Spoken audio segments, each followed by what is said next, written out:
What's up guys, I'm Shane Peterson and welcome back to another episode of Off the Rip. We're going to be talking about St. Louis Supercross. It was a triple crown this weekend, so let's get into it. Let's hit this thing like a corner, come in hot and just blow it all out.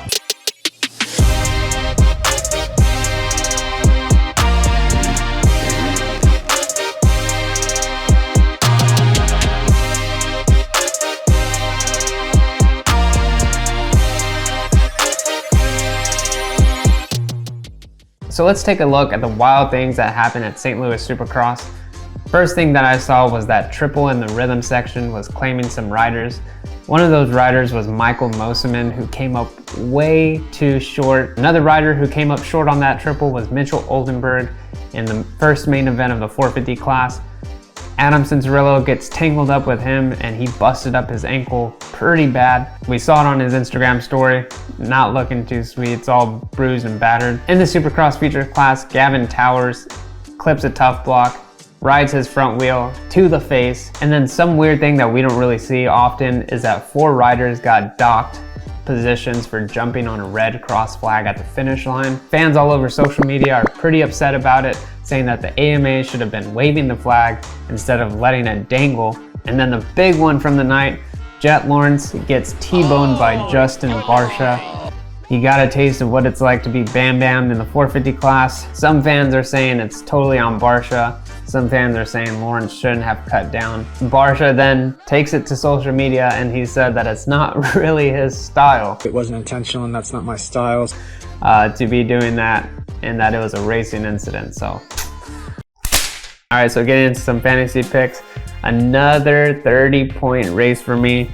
My picks were Jett Lawrence, Chase Sexton, Cooper Webb, Eli Tomac, and Aaron Plessinger. Freddie Noren was the wild card spot. Man, I was there on at the race in St. Louis. I heard Tomac in the tunnel. He said, "I feel good." He told that to his mechanic. And that little moment, I was like, damn, I should pick Tomac to win. But nah, I'm gonna go with Jett. And that was a sign. That was a sign to do it. But it's funny, I think I should just keep putting Jett first, because every time I do it, he doesn't win. And the points lead, or the points gap, gets shorter for Webb, so it makes the next race more exciting, just makes the series more exciting. So I'm still gonna keep putting Jett for the win. So many people did. I saw a look at the percentage of people that picked Jett to win. I think there was like 80% of the RM fantasy players picked Jett, so I don't feel bad for it. Maybe next weekend he'll probably rebound, but yeah, let's get into that 450 class. Let's talk about it. Let's break it down and just see what happened off the rip. All right, so off the rip in the 450 class, bad night for Jett Lawrence. This is one of those nights that every championship rider has to go through. There's always going to be a bad race. I mean, he is Jett Lawrence. Doesn't seem like he can have a bad race, especially after outdoors. But it's inevitable for these nights to happen in Supercross. I think every championship rider has gone or has had one of these nights when they won a championship. In that third main event, things got really bad for him. Got T-boned by Barcia. Barcia says it's a racing incident. Jett says, "Oh, I shouldn't have cut like that." Even though Jett cut, I don't think like any other rider in that 450 class except Vince Freeze would have taken him out like that. Barcia said it's not his style to do so, but Barcia has been riding like that his entire career. If you put Eli Tomac behind Jett in that same situation, would he have gone for the jugular like that? No, he wouldn't have. Just how Barcia's always ridden. He's always ridden like a bonehead. And he just doesn't want to look bad, I guess, in front of the fans, and you know, taking out this great rider who has a huge fan base. So I'm pretty sure he's now just kind of climbing up and not wanting to own to it, but it is what it is. Moving on to Cooper Webb. Since Jett is on this kind of, he didn't win in Seattle. He had a bad race, St. Louis. So now things can take a turn in the wrong direction for Jett. So will Cooper Webb capitalize off of Jett having these bad races?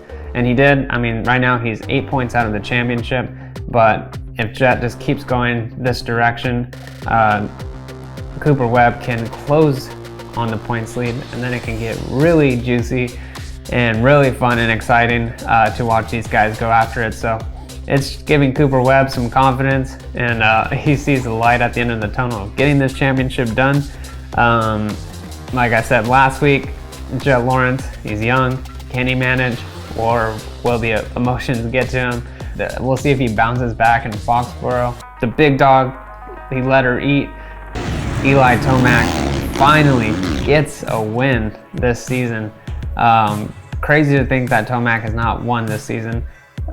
But in the post-race press conference, he did say that he wasn't riding like himself because he's had an ankle injury for the past 3 weeks. I was just struggling straight up. So in the last, the real story is I tweaked my ankle like three weeks ago, and I haven't been able to balance right either. So maybe that's why we haven't seen the Eli Tomac that we know. Based on his podium interview, he's very happy about getting this win, and it seemed like it lighted that fire in Eli to just keep going. And who knows, maybe we'll see Eli start clicking off some wins. That would be interesting to watch in the 450 class, to see if Tomac can just go on a tear these last 4 or 5 races that are left and get some wins this season. Levi Kitchen, man, he took everybody, put them in a pot, and just cooked the whole field. They have nothing for Levi. Levi Kitchen is definitely on another level right now. He's riding so good.